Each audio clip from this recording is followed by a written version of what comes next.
அண்ணே ஒரு விஷயம் நான் சொல்றேன், நல்லா புரிஞ்சுக்கண்ணே. நான் என்ன விஜயும் டிவிகேவை இன்னும் அடிக்க ஆரம்பிக்கல. நான் அடிக்க ஆரம்பிக்கல. ஏன்னா தமிழ்நாடு அரசியல்ல நான் எப்பொழுதுமே என்னுடைய பேச்சை மாத்தி பேசக்கூடிய ஆள் கிடையாது. விஜய் அவர்கள் அரசியலுக்கு வந்த முதல் நாள் நான் சொன்ன அதே கருத்தை தான் இன்னைக்கு சொல்றேன். அரசியலுக்கு புதியவர்கள் வரணும்.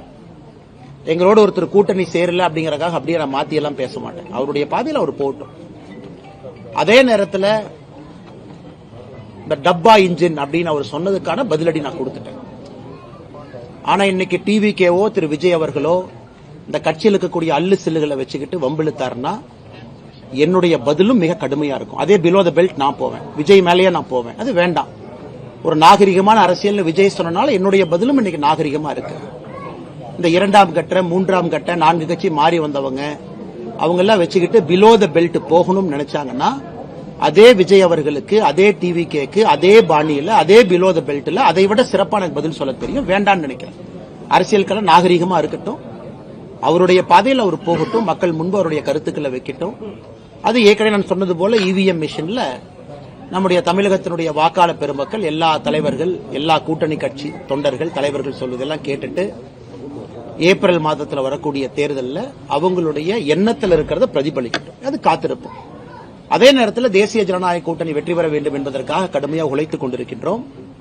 அதனாலதான் நீங்க சொல்லும் பொழுதே சில பேருக்கு நான் பதில் சொல்ல விரும்பல. ஏன்னா செகண்ட் லெவல் 3rd லெவல்னு போக ஆரம்பிச்சு நான் பதில் சொல்ல ஆரம்பிச்சா இதுக்கு எண்டே இல்ல. அதனால இது ஒரு வார்னிங்கா கூட அவங்க எடுத்துக்கிட்டோம். ஆனா இன்னைக்கு ரொம்ப ஒரு ஆச்சரியமான விஷயம் என்னன்னாங்கன்னா நியூஸ் 24/7 தொலைக்காட்சி நிறுவனம் இன்று காலையில் அந்த வீடியோ வெளியிட்டு இருக்கிறாங்க. அந்த வீடியோவை பார்க்கும் பொழுது அந்த சம்பந்தப்பட்ட எம்எல்ஏ திரு பழனியாண்டி அவர்கள் நேரடியாக அங்க இருக்கிறாங்க. காவல்துறை இருக்கிற மாதிரி எனக்கு தெரியுது. 25 லட்சத்திற்கும் மேற்பட்ட அந்த உங்களுடைய கேமரா லைவ் எக்யூப்மெண்ட் அந்த எலக்ட்ரானிக் ஐட்டமை சேதப்படுத்தி இருக்கிறாங்க. நேரடியாக அந்த எம்எல்ஏவே தாக்குறார். இதைவிட ஒரு கிளியர் கட் ப்ரூஃப் என்ன வேணும்? ஆனால் கரூர் மாநகர காவல்துறை கண்காணிப்பாளர் அவர்கள் கொடுத்திருக்கக்கூடிய பத்திரிகை அறிக்கை முற்றிலும் பொய் என்பது இதிலிருந்தே தெரியுது. அதனால முதலமைச்சர் அவர்கள் தன்னுடைய கட்சியை சார்ந்த ஒரு எம்எல்ஏ ஒரு சட்டமன்ற உறுப்பினர் அவர் தப்பாக நடத்தக்கூடிய சட்டத்திற்கு புறம்பாக நடத்தக்கூடிய கல்குவாரி அதை படம் பிடிக்க செல்லக்கூடிய ஒரு நிருபர் கதிரவன் என்கின்ற நிருபர் அவரை தாக்கியும் இத்தனை காலமா அது மௌனம். இன்னைக்கு அவங்க எல்லாம் பணம் கேட்டு எங்களை பிளாக்மெயில் பண்ணாங்க, அதனால நாங்க இன்னொரு செக்ஷனை போட்டு இந்த ரிப்போர்ட்டர் தூக்கி உள்ள வைக்கட்டுமா அப்படிங்கிற ஒரு நெரேட்டிவும் செட் பண்றதுக்கு ஒரு கும்பல் கிளம்பி இருக்கு. இதெல்லாம் தமிழக முதலமைச்சர் நேரடியா தலையிடணும். இதையெல்லாம் முளையிலே கிள்ளி எறியணும். அவருடைய கட்சி எம்எல்ஏவின் மீது அவர் நடவடிக்கை எடுத்தார்னா தமிழகத்தில் சட்டம் ஒழுங்கு இருக்குன்னு நம்ம நம்பலாம். ஆனா கடந்த 4.5 ஆண்டுகளை பார்க்கும் பொழுது தமிழகத்தில் அதிகமா சட்டம் ஒழுங்கு பிரச்சனை உருவாக்குவதே திமுக காரங்க தான். ஒன்னு திமுக காரங்க நிறைய இடத்துல கஞ்சா விட்டு மாற்றாங்க, அல்லது எம்எல்ஏவை போன்றவர்கள் நேரடியா களத்தில் இறங்கி ரிப்போர்ட்டரை தாக்குறாங்க. இதைவிட தமிழகத்தில் சட்டம் ஒழுங்கு அதல பாதாளத்தில் இருக்கு அப்படின்னு படம் பிடித்து காட்டுவதற்கு என்ன வீடியோ வேண்டும் முதலமைச்சர் அவர்களே? உடனடியாக எஃப்ஐஆர் போடுங்க, கைது பண்ணுங்க, தூக்கி உள்ள வைங்க. எம்எல்ஏவா இருந்தாலும் பரவாயில்ல.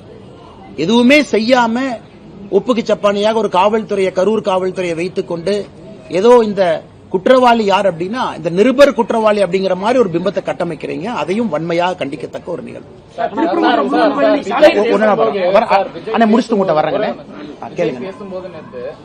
தமிழகத்துல என்டிஏவுக்கு எடப்பாடி பழனிசாமி தான் தலைமைன்னு நைனா நாயந்தர் உட்பட எல்லாரும் சொல்றாங்க. ஆனா அவர் பாஜக தலைமை அப்படின்ற மாதிரி ஒரு நேற்று நான் பதில் சொல்லியிருந்தேங்கன்னா அது எங்களுடைய கட்சி எங்களுடைய கூட்டணி எங்களுடைய தலைவர்கள் அவங்க மக்கள் முன்னால எப்படி அப்படின்னு சொல்லிட்டாங்க.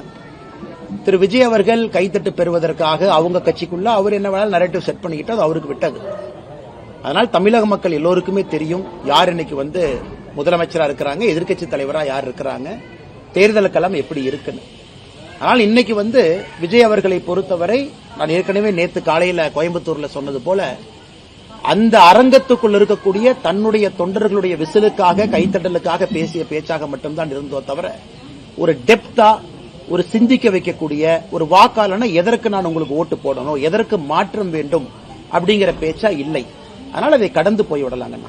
திருப்பரங்குன்றத்துல அந்த நீதிமன்றம் உத்தரவிட்டு அந்த தீபம் ஏற்ற விடல. ஆனா நீதிமன்றத்துல போய் அந்த மன்னிப்பு கடிதம் கொடுத்திருக்காங்க, நிபந்தனையற்ற மன்னிப்பு கடிதம் மாவட்ட ஆட்சியர் கொடுத்திருக்காங்க. தமிழக அரசு கொடுத்த மாதிரி தான் நம்ம பாத்துக்கணும். 100% தமிழக அரசு முதலமைச்சரே வந்து கொடுத்ததா தான் எடுத்துக்கணும்.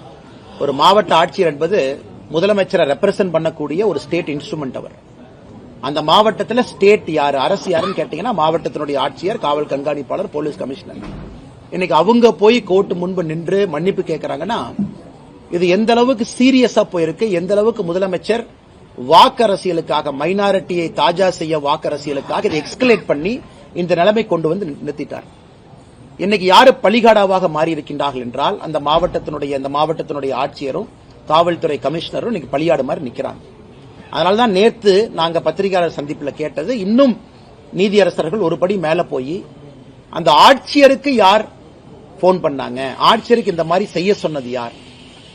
ஏன்னா ஏற்கனவே அந்த டிவிஷன் பெஞ்ச் அதுல நமக்கு ஊர்ஜிதம் ஆயிருச்சு. அந்த 144 CRPC என்ன போட்டாங்களோ அதே ஃப்ராட் என்பது நமக்கு தெரிஞ்சிருச்சு. டிவிஷன் பெஞ்சிலேயே சொன்னாங்க இதே ஒரு ஃப்ராட் அப்படின்னு.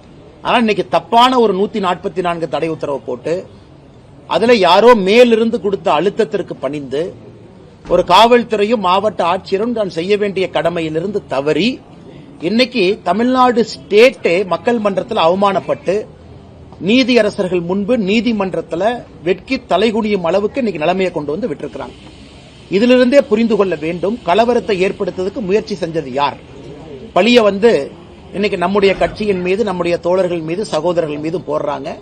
இன்னைக்கு வெட்ட வெளிச்சமாக நீதிமன்றத்தில் தமிழக மக்களுக்கு எல்லாம் தெரிஞ்சிருச்சு, இந்த திருப்பரங்குன்றம் பிரச்சனையை உருவாக்கியதே திராவிட முன்னேற்ற கழகம் தலைமையிலான அரசு. காரணம் எதற்காக? வாக்கு அரசியலுக்காக, ஓட்டு அரசியலுக்காக.